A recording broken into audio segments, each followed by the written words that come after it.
Hello दोस्तों, बहुत बहुत स्वागत है आप सभी का हिंदी मीडियम के नंबर 1 चैनल शुभम क्लासेस में। दोस्तों, जैसा कि आप सभी लोगों को पता है कि 4 मार्च को आपके फिजिक्स का पेपर है और पेपर में सिर्फ एक ही दिन का गैप है। तो आज के इस वीडियो में हम आपको बताने वाले हैं फिजिक्स की कॉपी बोर्ड एग्जाम में कैसे लिखे जिससे एग्जामिनर पूरा फुल अंक दे। तो आज के इस सेशन में जो भी हम आपको बताने वाले हैं बेटा, अगर बिना गलती के हुए एग्जाम में आप उसी तरीके से लिख कर आते हैं तो आपको 100% फुल मार्क्स मिलेंगे, 1 मार्क्स भी आपका नहीं कटेगा। ठीक है, तो चलिए बिना किसी देर किए हुए आज के इस सेशन को करते हैं बेटा शुरू। और सभी बच्चे, जितने भी बच्चे देख रहे हैं, एक बार इस सेशन को लाइक और शेयर कर दो और कॉपी पेन लेके बिल्कुल ध्यान से चीजों को नोट करते हुए चलिए कि हमें बोर्ड एग्जाम की कॉपी में कहां पे गलती नहीं करनी है। सबसे पहली बात, अगर हम आपके पेपर की बात करें तो सबसे महत्वपूर्ण बात यह होती है कि पेपर में तो बेटा एक ही दिन का गैप है और उस एक दिन के गैप में हमें काम यह करना है कि कुछ नया ना पढ़ना पड़े, सिर्फ और सिर्फ रिवीजन करना पड़े। सबसे पहला ध्यान यह रखना है कि जो एक दिन का गैप है उस एक दिन के गैप में हमें कुछ नया ना पढ़ना पड़े, सिर्फ और सिर्फ क्या करना पड़े, रिवीजन करना पड़े। और सबसे बड़ा सवाल जो आप लोगों के मन में है कि सर क्या फिजिक्स का पेपर इजी आएगा या हार्ड आएगा, तो हम कहेंगे बेटा गैप को देखते हुए फिजिक्स का पेपर नॉर्मल आने की संभावना है। ठीक है, नॉर्मल जो है आपके फिजिक्स का पेपर होगा। जो बच्चे शुरू से मेहनत किए हैं, जो बच्चे पढ़े रहेंगे, उनको यह पेपर इजी लगेगा। ठीक है, और जो बच्चे नहीं पढ़े रहेंगे उनको ये नॉर्मल पेपर भी हार्ड लगेगा, कठिन लगेगा। ठीक है, तो ये डिपेंड करता है आपकी तैयारी पर। अगर आपकी तैयारी अच्छी है तो आपको पेपर नॉर्मल रहेगा, आसान लगेगा। तैयारी नहीं है तो आपको कठिन लगेगा, यानी कि आप एक्सक्यूज देंगे। ठीक है, दूसरी सबसे बड़ी बात यह है कि किस क्वेश्चन पे बेटा कितना समय देना है। यह नहीं कि जो क्वेश्चन आपको आ रहे हैं उसी पे आप पूरा टाइम वेस्ट कर दीजिए, एक लॉन्ग ले लो और उसी एक लाइन पे ठीक है आप लोग आधे घंटे का टाइम वेस्ट करिए, ऐसा नहीं। किस क्वेश्चन पे कितना समय देना है ये भी अभी हम आपको बताएंगे कि कौन कौन से क्वेश्चन को कितना समय देना है। एग्जामिनर कहां नंबर काटता है ये भी अभी हम आपको बताएंगे वीडियो के अंदर कि कहां पे आपका नंबर कटता है और आपके मार्क्स कम होते हैं। साथ ही साथ फिजिक्स की कॉपी को कैसे अच्छे से रिप्रेजेंट करना है, कैसे, देखिए आंसर बेटा आता सभी को है, एग्जाम में लिख के सभी आते हैं, लेकिन होता क्या है किसी किसी बच्चों को ज्यादा नंबर मिल जाते हैं, यानी उनका नंबर नहीं कटता, पूरा फुल नंबर मिलता, किसी किसी का कट जाता है। तो वो होता है अपने आंसर को रिप्रेजेंट करने के तरीके पर। अगली अगर हम बात करें, ये वीडियो देखने के बाद अगर ये वीडियो आप लोग देख लिए पूरा और एग्जाम में वैसे ही लिख के आगे जैसे मैंने बताया है तो आपका एग्जाम में बेटा 95+ जो है बिल्कुल पक्का है। और आज के इस वीडियो का टारगेट है कम से कम 1000 लाइक जो है आज की इस वीडियो पर होना चाहिए। ठीक है, चलिए सबसे पहला जो पेज आपके सामने आता है वो आपके नाम और रोल नंबर को लेके आएगा। ठीक है, यानी इसके अंदर आपको पूरा अपना डिटेल भरना होगा। यहां पे एकदम 100% कोशिश करो ये वाला जो पेज हो वो बिल्कुल साफ सुथरा पेज हो। ठीक है, ये एकदम साफ सुथरा हो, इसमें किसी भी प्रकार का कोई कटपिट ना हो। ध्यान से चीजों को पढ़ो और ध्यान से चीजों को लिखो। जैसे सबसे पहले यहां पे है परीक्षार्थी का अनुक्रमांक, तो यहां पे आपको अपना अनुक्रमांक लिखना, जैसे 1 2 3 4 5 6 जो भी आपका अनुक्रमांक है। ठीक, उसके बाद कह रहा है इसको शब्दों में लिखो, शब्दों में यानी इसको ऐसे लिखना है 1 2 3, ठीक है, 4 5 एंड 6। ठीक है, तो इस तरीके से आपको लिखना है और ये जितना कॉलम दिया है कोशिश करो इसी में, इसमें नहीं बढ़ना आपको। ठीक है, अगला है आपका विषय कौन सा है। जैसे अगर हम आपको फिजिक्स का पेपर बता रहे हैं तो इसके अंदर आपका हो जाएगा बेटा भौतिक विज्ञान। क्या हो जाएगा, इसके अंदर आपका हो जाएगा भौतिक विज्ञान। प्रश्न पत्र भौतिक विज्ञान, यानी अब जितने भी पेपर है आपके एक ही प्रश्न पत्र होते हैं, तो प्रश्न पत्र नंबर डालने की कोई आवश्यकता भी नहीं है। अगर मान लो डालते तो कोई दिक्कत नहीं, प्रथम या द्वितीय। अब प्रथम द्वितीय का कोई चक्कर नहीं है तो उसको छोड़ दो। उसके बाद है यहाँ पे प्रश्न पत्र पर अंकित संकेतांक, यानी आप अपना पेपर देखेंगे तो आपके पेपर पे कहीं ना कहीं आपका पेपर कोड लिखा हुआ होगा। ठीक है, हालांकि जो है इस पेपर में नहीं लिखा हुआ है, यहाँ पे हमने इसका स्क्रीनशॉट लगाया हुआ है, लेकिन आपके पेपर में कोड लिखा हुआ होगा, जैसे FX 346 इस प्रकार से कुछ भी लिखा होगा तो वो पेपर कोड आप देखेंगे ऊपर एकदम लिखा रहेगा, ये यहां पे एकदम सावधानी से लिखना। उसके बाद है परीक्षा का दिन, यानी किस दिन आपकी परीक्षा हो रही है, परीक्षा का दिन लिखना। जैसे मान लीजिए आपकी परीक्षा मान लो सोमवार को हो रही, ठीक है, तो यहां पे आपको परीक्षा के दिन में जो है लिख देना है सोमवार।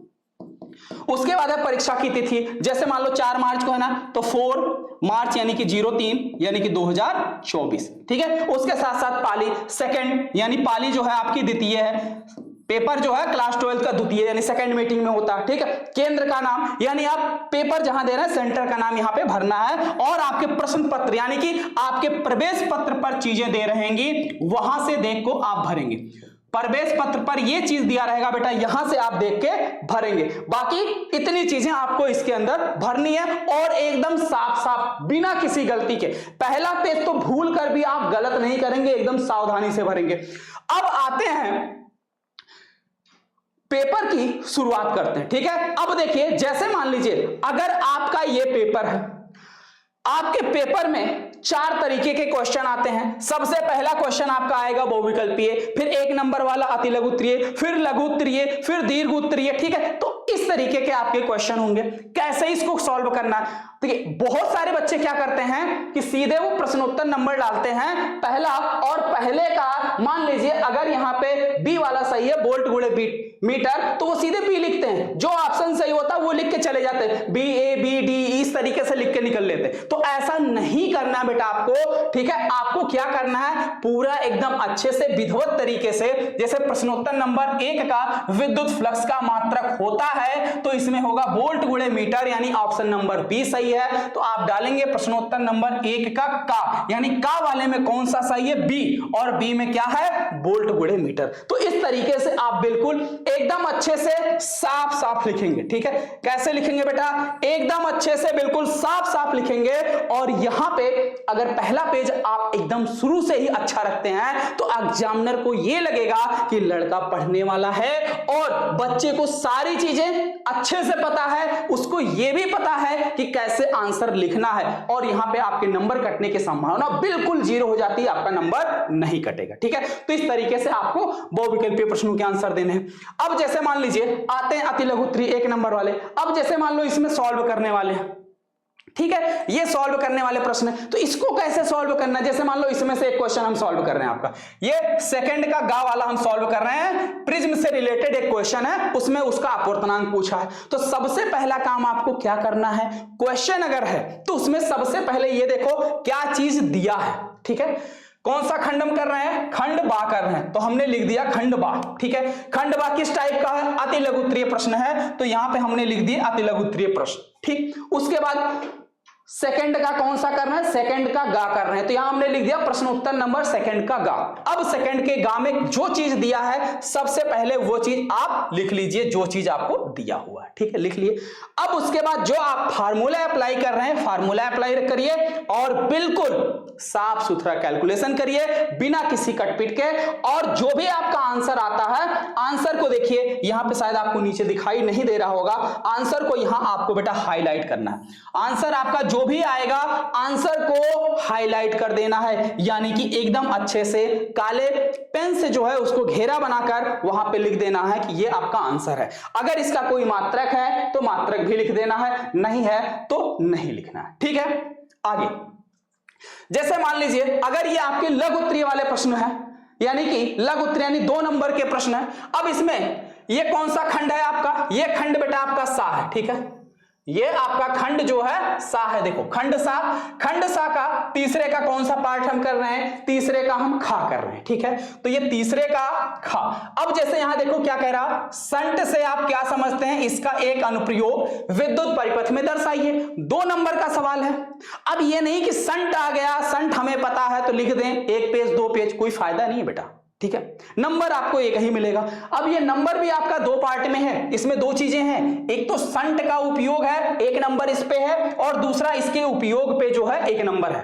तो देखो सबसे पहले हमने क्या किया, संट का परिभाषा लिखा टू द पॉइंट, उसके बाद उसका एक उपयोग लिखा, आगे परिपथ चित्र भी बनाना था तो परिपथ चित्र भी बनाए। जितना कहा गया उतना किया गया और इस पर आपको आसानी से बेटा 2 नंबर पूरा फुल मिलेगा, ठीक है। चलिए अब इसी तरीके से देखिए ये 3 नंबर वाले हैं, खंड दा, खंड दा आपका 3 नंबर वाला। अब खंड दा का जो भी प्रश्न आपका कर रहे हैं, जैसे मान लो हम खंड दा का अंगा वाला प्रश्न कर रहे हैं, तो यहां पे अंगा वाला प्रश्न क्या है, एक न्यूमेरिकल है। इस न्यूमेरिकल में हमने क्या किया, फिर वही काम, जो सबसे पहले दिया है उसको हमने नोट कर लिया, उसके बाद जो फार्मूला लग रहा है फार्मूला लगाया, आराम से बिल्कुल साफ साफ कैलकुलेशन किया।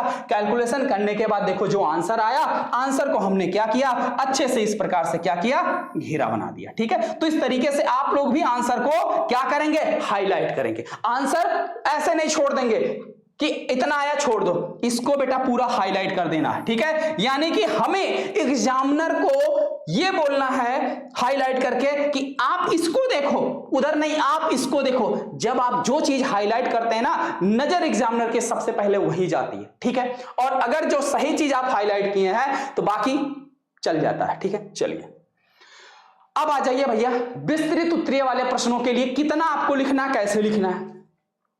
तो विस्तृत उत्तरीय वाले प्रश्न में जैसे मान लीजिए अब यहां पे ये आपका खंड या होता है, विस्तृत उत्तरीय में क्या होता है, खंड या होता है। और खंड या में अगर आप यहां देखें ध्यान से तो अथवा करके 2 क्वेश्चन दिया गया है, लेकिन कोई नंबर नहीं है, ना तो यहां का है और ना यहां खा है।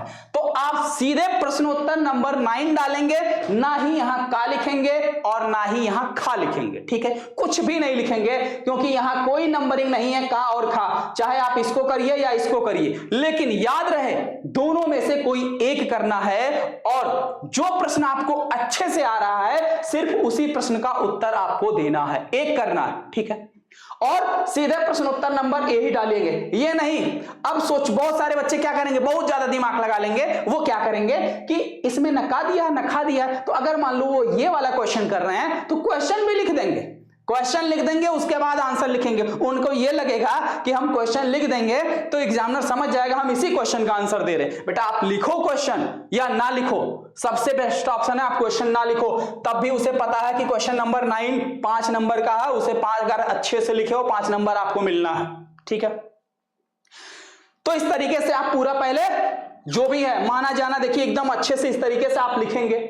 ओके, लिखने के बाद फिगर अगर है, जरूरी है तो आप फिगर भी एकदम साफ साफ बनाएंगे। बनाने के बाद इस तरीके से देखिए पूरा कैलकुलेशन किया गया है, समीकरण एकदम अच्छे से बनाएगा, समीकरण 1 समीकरण 2 इस तरीके से आप एकदम साफ साफ लिखेंगे। और फिर लास्ट में देखो इस प्रकार से आपका बेटा आंसर आता है, और लास्ट में जो मात्रक है उसको भी हमने लिखा है। और इसके बाद इस क्वेश्चन में अगर कोई की पॉइंट है, कोई हाईलाइट करने वाली चीज है, तो देखो उसको हमने अलग से नोट पॉइंट करके लिख दिया है। ठीक है, वो चीज हमने अलग से नोट पॉइंट करके लिख दिया है। अगर आप इस तरीके से लिखेंगे तो आप एक्सीलेंट वाले स्टूडेंट की श्रेणी में जाते हैं। ठीक है, यानी कि पूरा पूरा एकदम अच्छे से नंबर मिलेगा। ठीक है, तो सारी बातें समझ में आई कि कैसे आपको कॉपी लिखनी है, इसी तरीके से बिल्कुल सेम टू सेम। अब डिपेंड ये करता है, बहुत सारे बच्चे बोलेंगे सर हमारी राइटिंग अच्छी नहीं है। बेटा राइटिंग की बात नहीं है, जो भी लिखो साफ सुथरा हो, कटपिट नहीं होना चाहिए। उसके बाद सबसे महत्वपूर्ण जो बात, कोई भी प्रश्न एग्जाम में छोड़ के नहीं आना, कोई भी क्वेश्चन एग्जाम में छोड़ के नहीं आ रहा है। अगर उसका आंसर आपको नहीं भी आ रहा है तो उससे रिलेटेड जो कुछ भी आपको आ रहा है आप आंसर बना के लिख के आएंगे। ठीक है, अगर आपने कोई न्यूमेरिकल लगाया तो न्यूमेरिकल में आप मात्रक जरूर लिखें, जरूर लिखें, मात्रक नहीं छोड़ना अगर है तो। अगर प्रश्न का जवाब जो भी आप लिखिए बिल्कुल टू द पॉइंट, इधर उधर नहीं, टू द पॉइंट आप प्रश्न का जवाब लिखिए। उत्तर को हाईलाइट जरूर करें, कैसे हाईलाइट करें वो भी हमने आपको बताया। अब हाईलाइटर लेके मत चले जाना, क्योंकि हाइलाइटर अलाउ नहीं है, बस आपको काला और नीला पेन या बहुत ज्यादा काला नीला स्केच अलाउ होगा। ठीक है, तो हाइलाइटर लेके नहीं जाना है। उसके बाद क्या बेटा, first impression is the last impression, यानी कि पहला इंप्रेशन ही अंतिम इंप्रेशन होता है। तो हमें पहले पेज को एकदम साफ रखना है, पहले पेज पे वही क्वेश्चन करने हैं जिसके आंसर हमें 100% पता है। ठीक है, जरूरी नहीं कि आप उत्तर को रट के लिखिए, यानी आपके स्कूल में, आपके कोचिंग में या आपने यूट्यूब पे जो भी आंसर पढ़ा है, जरूरी नहीं है कि वही चीज सेम टू सेम आप कॉपी करके आओ। अगर आप चीजों को समझे हैं तो आप अपने मन से बना के जो भी आंसर लिखना चाहते हैं आराम से लिख दीजिए, आप आंसर बना के भी लिख सकते हैं। ठीक है, रटने वाला आंसर मत लिख के आना। आई बात समझ में? क्लियर है? चलिए, और सबसे महत्वपूर्ण बात बेटा कि एक दिन का समय है, यानी फिजिक्स के पेपर में मात्र एक दिन का समय है। और उस एक दिन में अगर आप सोचो कि हम आपको बहुत कुछ पढ़ा दें, यानी पूरा पेपर 70 का 70 पढ़ा दें, पूरा सिलेबस पढ़ा दें, तो ये ना तो मेरी तरफ से पॉसिबल होगा और ना आपकी तरफ से एकदम 100%। पढ़ाने को तो बहुत सारे लोग ऐसे आएंगे कि हाँ हम पढ़ा देंगे, वो सब बेवकूफ बनाने वाला काम बिल्कुल नहीं बेटा, ठीक है। इसीलिए 1 जनवरी से लेकर 15 फरवरी तक जितनी भी क्लासें हम आपकी लेंगे वो आपके एग्जाम के लिए बेटा सफिशिएंट होंगे। कोई भी क्लास आपको नहीं छोड़ना है। तो 70 में 70 अगर आपको फोड़ना है तो 15 फरवरी तक, यानी शुरू से अभी से लेकर पूरे 15 फरवरी तक जितनी भी क्लासें फिजिक्स की हम आपके लिए ला रहे हैं, आपकी क्लासें ले रहे हैं, उसको आप अच्छे से देखिए, अच्छे से तैयार करिए, वो आपके लिए सफिशिएंट होगा। उसके बाद बेटा न्यूमेरिकल डेरिवेशन और थ्योरी A to Z हर एक चीज, सभी चीज जो है हम आपका 15 जनवरी तक एकदम अच्छे से कंप्लीट करा देंगे। कहीं आपको किसी भी चीज की दिक्कत नहीं होगी, ना किसी चीज के लिए आपको परेशान होने की जरूरत है और ना ही किसी चीज के लिए आपको डरने की जरूरत है। सेशन को बेटा आप लोग लाइक शेयर और चैनल को सब्सक्राइब जो है जरूर कर लीजिएगा, जिससे इस तरीके के हर एक नई वीडियो का नोटिफिकेशन आपको मिल जाए। और सबसे जरूरी बात यह है कि जो भी बच्चे बेटा शुभम क्लासेस के ब्रह्मास्त्र बैच से नहीं जुड़े हैं वो ब्रह्मास्त्र बैच से जरूर जुड़ जाएं, क्योंकि इस ब्रह्मास्त्र बैच में पूरे 45 दिन के अंदर हर एक सब्जेक्ट की बिल्कुल जीरो लेवल, यानी कि चैप्टर नंबर 1 से लेकर पूरे लास्ट, ठीक है, पूरे लास्ट चैप्टर तक एकदम अच्छे से तैयारी कराई जा रही है। सबसे पहले आपको ब्रह्मास्त्र बैच में एक ही जगह पूरे चैप्टर का 1 शॉट मिल जाएगा, फिर chapter wise important question answer मिल जाएंगे, टॉप 100 सेलेक्टेड क्वेश्चन मिल जाएंगे, पिछले 3 साल के पेपर का पूरा लाइव सोल्यूशन मिलेगा, साथ ही साथ मोस्ट इंपॉर्टेंट गेस्ट पेपर और स्पेशल ट्रिक। जैसा कि अभी आप एक स्पेशल ट्रिक हमने आपको दिया कि बेटा कॉपी कैसे लिखनी है, क्योंकि बहुत सारे स्टूडेंट होते हैं आता सभी को आंसर है और पढ़ते भी हैं, लेकिन कुछ लोग लिख के आते हैं पूरा नंबर पाते हैं, कुछ का नंबर कटता है। तो नंबर कटने के ये सारे राज हैं, तो नंबर आपको बचाने हैं, ठीक है। इस बैच की प्राइस मात्र 599 रुपए है। जुड़ना कैसे है, आप अपने मोबाइल के प्ले स्टोर पर सर्च करिए शुभम क्लासेस ऐप और 1 लाख से ज्यादा डाउनलोड वाला ऐप ऐसा दिखेगा, इसे डाउनलोड करना है। डाउनलोड करने के बाद मोबाइल नंबर लॉगिन करना, लॉगिन करने के बाद पेमेंट का ऑप्शन आएगा, ब्रह्मास्त्र बैच जैसे ही खोलोगे पेमेंट करिए, डायरेक्ट ऐप से जुड़ जाइए। अगर आप डायरेक्ट पेमेंट नहीं कर पा रहे हैं तो किसी भी भैया या साइबर कैफे या किसी से भी दूसरे से भी इस नंबर पर पेटीएम, फोन पे, गूगल पे करा के उसका स्क्रीनशॉट भेज दोगे तो आपको बैच में जोड़ दिया जाएगा, ठीक है। या इस नंबर पर आप कॉल मैसेज कर दोगे सर हमें आपके बैच से जुड़ना है, मैसेज भी कर दोगे तो आपको संपर्क कर लिया जाएगा, ठीक है। तो इतनी बातें समझ में आ गई। तो जितने भी बच्चे देख रहे हैं सभी बच्चे एक बार कमेंट सेक्शन में जरूर बताना कि आपको ये क्लास कैसा लगा और जो चीजें हमने बताई इस चीज को जरूर फॉलो करना एग्जाम में, निश्चित ही आप एग्जाम में पूरा 100% अंक स्कोर करेंगे। ओके बच्चों, थैंक यू, मिलते हैं फिर अगले वीडियो में। आज के लिए इतना ही, ओके, धन्यवाद।